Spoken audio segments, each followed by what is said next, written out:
जयंती मंगला काली भद्रकाली कपालिनी दुर्गा क्षमा शिवा धात्री स्वाहा स्वधा नमस्तुते। गुरुर्ब्रह्मा गुरुर्विष्णु गुरुर्देवो महेश्वरः गुरुर् साक्षात् परब्रह्म तस्मै श्री गुरुवे नमः। प्यारे बच्चों, आज आप लोगों के लिए मैं ज्योतिष शास्त्र के बारे में कुछ बताना चाहती हूँ। ज्योतिष शास्त्र क्या है, किसे कहते हैं? तो खड़ वेदांग मध्ये ज्योतिष शास्त्रम नेत्र रूपेण प्रतिष्ठितम। खड़ वेदांग मध्ये, तो वेद के कितने अंग हैं?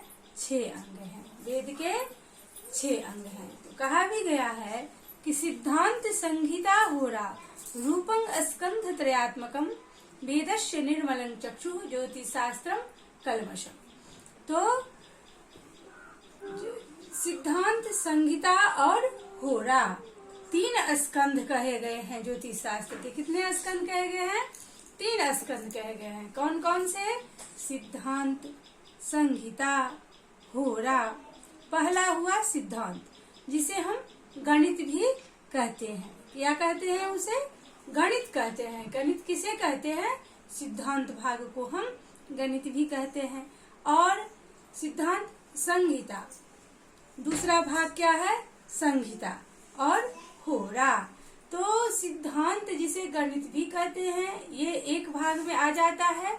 और ये संहिता और होरा स्कंध जो है वो मिला जुला के एक में ही हो जाते हैं। वैसे समावेश तीनों लेकर ही चलते हैं ज्योतिष शास्त्र। प्रत्यक्ष शास्त्र है ज्योतिष शास्त्र। क्या है? प्रत्यक्ष शास्त्र है। अप्रत्यक्षानि शास्त्राणि विवादस्तेषु केवलम। अप्रत्यक्षानि शास्त्राणि विवादस्तेषु केवलम। प्रत्यक्षं ज्योतिषं शास्त्रं चंद्रार्को यत्र साक्षी।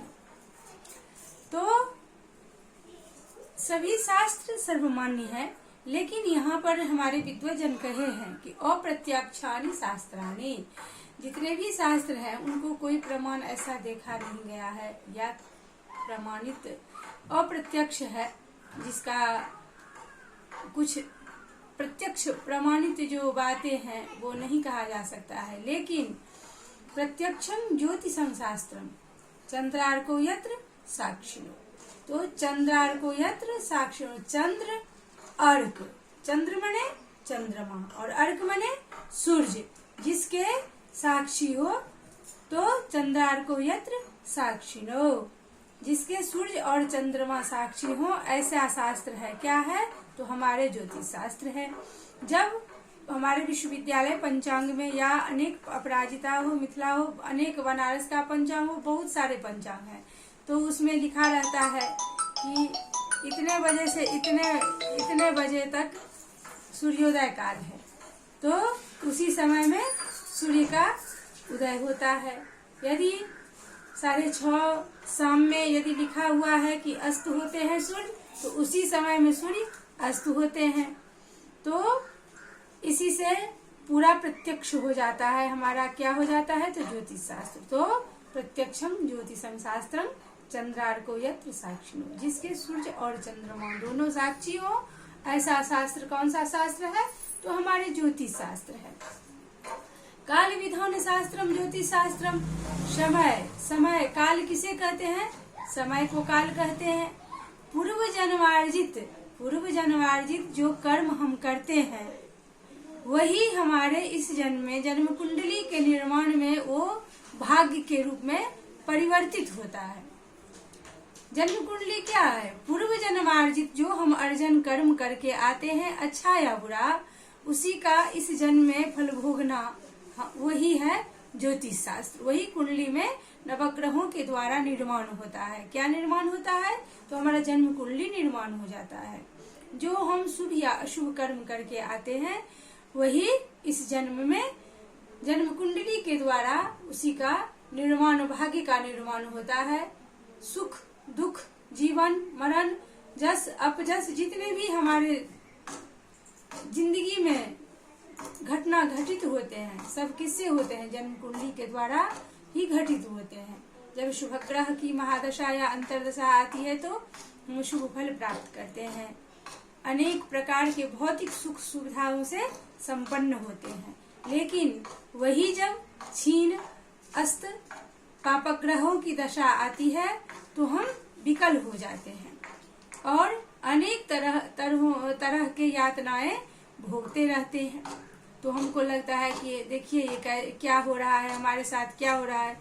वो तो नवग्रहों की गति है जो कभी शुभ फल देने में समर्थ होते हैं और वही ग्रह जब क्षीण हो जाते हैं, अस्त हो जाते हैं तो अशुभ फल देने में समर्थ हो जाते हैं। यही हुआ हमारा ज्योतिष शास्त्र। और कहते हैं कि पूर्व जन्मार्जित कर्म के द्वारा तो हम जन्म कुंडली निर्माण करते ही हैं। यही ज्योतिष समय काल विधान शास्त्रम ज्योतिष शास्त्रम, तो जो हमें समय का ज्ञान कराए। तो ज्योतिष क्या है? समय काल है, काल विधान शास्त्र है। क्योंकि ये तो निश्चित है जे अभी 1 बजा है तो 2 बजेगा, लेकिन जन्म कुंडली के द्वारा हमें क्या ज्ञात होता है? समय का ज्ञान होता है। क्योंकि अभी सूर्य की महादशा है तो अभी चंद्र की महादशा है। आने वाला समय जो है हमारे लिए कैसा रहेगा, आने वाला हो या बीता हुआ हो या वर्तमान में फलित हो रहा हो, लेकिन है तो समय ही। तो समय का ज्ञान कराता है कौन शास्त्र? तो ज्योतिष शास्त्र। तो इसीलिए प्रत्यक्ष शास्त्र हुआ। और वेदों के निर्मल चक्षु कहे गए हैं। नेत्रहीन व्यक्ति क्या सौंदर्य देख सकता है? इस जीवन का नहीं देख सकता है। इसीलिए वेद के जैसे मुख्य व्याकरण है, इसी प्रकार से हमारे वेद के नेत्र रूपी जो फल है वो क्या है? ज्योतिष शास्त्र है, जिसके द्वारा हम सारे विश्व ब्रह्मांड को देख सकते हैं। विशेष दृष्टि है ये, जिसके द्वारा हम सारे ब्रह्मांड को, विश्व को देख सकते हैं, अवलोकन कर सकते हैं। ऐसा है हमारा ज्योतिष शास्त्र।